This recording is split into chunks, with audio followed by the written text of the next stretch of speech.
Counting on her father's mares on the experience of farm managers like Gentry and Bales, Penny didn't feel she was plunging into racing unassisted, nor did she feel the sudden rush of pressure to learn.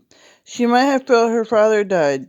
She had time to feel her way around while she adjusted to a world away from the ski slopes of Vail and the machinations of Colorado politics. She had always been interested in her father's racing stable, though she had never participated in the operation of it.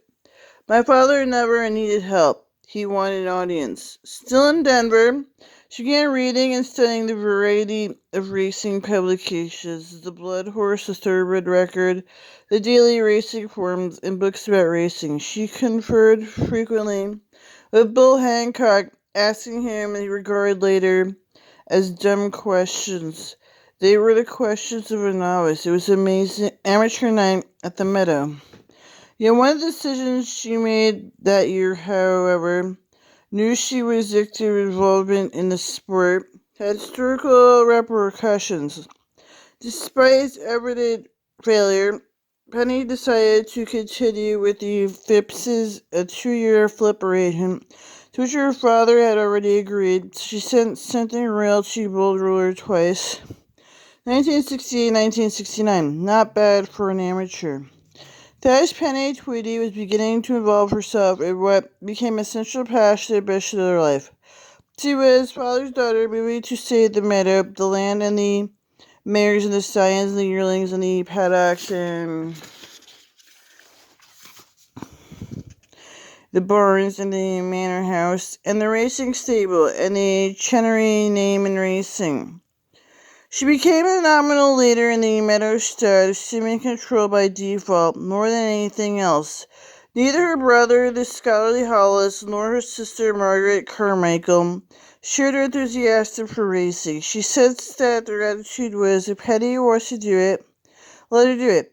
Dad isn't going to live much longer, and we're going to sell it anyway.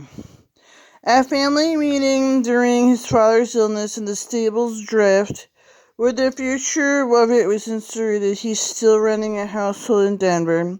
Penny sensed the unspoken understanding of the passing of her father kept passing of the farm. She determined not to let it happen. The stable started losing money in 1960, something it had rarely done. Sold $85,000 in 1969. That was the year in which she sensed a stronger pressure among family members to begin considering the sale of the farm, the breeding stock, and the racing stable. It was also the year when Casey Hayes, Chenery's private trainer for more than 25 years, resigned. It was a major turn in events. Seeking counsel to find a new trainer, Penny turned to Bull Hancock for advice. He suggested Roger Lauren, 33, a son of Bull's own trainer, Lucien Lauren. Roger, a public trainer who conditioned horses for various clients, accepted the job for Vizio for 2 years that he could make all decisions on trading horses for rise and fall with them. She agreed.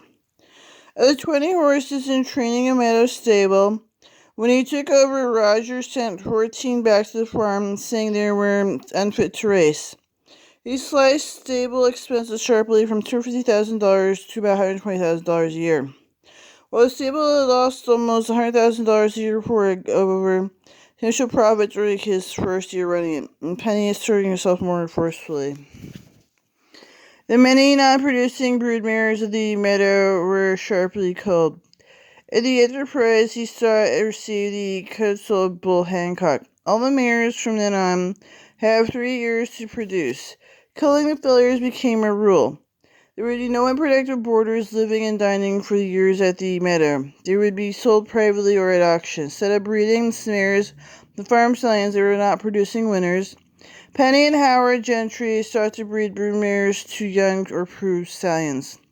They soon had mares booked to prove studs, much round table and northern dancer, to the young and promising Dr. Fager and his archival on the racetrack Damascus. Penny Tweedy took over the running of the meadow as a businesswoman with a tough attitude, seeking to establish a sound financial basis. Behind the cheer, smiling in the porcelain sparkle of her teeth, By the radius of the friendliest worth, behind the charming utility of good Episcopalian, was a mine with the thermostat idling at 60 degrees. I was a tough fighting with my brother and sister as a child. My father wanted his children to be tough and self-reliant to defend their points of view. But after bringing an education, Penny Tweedy was a sign of corporate class. She fit slightly without fear into the racing ruling structure. Racing establishment had changed markedly since the early Vanderbilt days with the ruling guard, names like Whitney, Woodward, and Belmont. The old names were still on the jockey club roll, but the power had shifted to financiers and industrial moguls like John Galbraith, John Hayes, George M. Haberty. President Eisenhower's former Secretary of the Treasury, Captain Guggenheim C.T. Chenery. Penny Tweedy's fear was out of her father's friends, some who encouraged her to keep silks in racing. Her concern was the sentiment as expressed by Hollis and the Meadows Stud Board at August 1969 they would be considered selling the farm.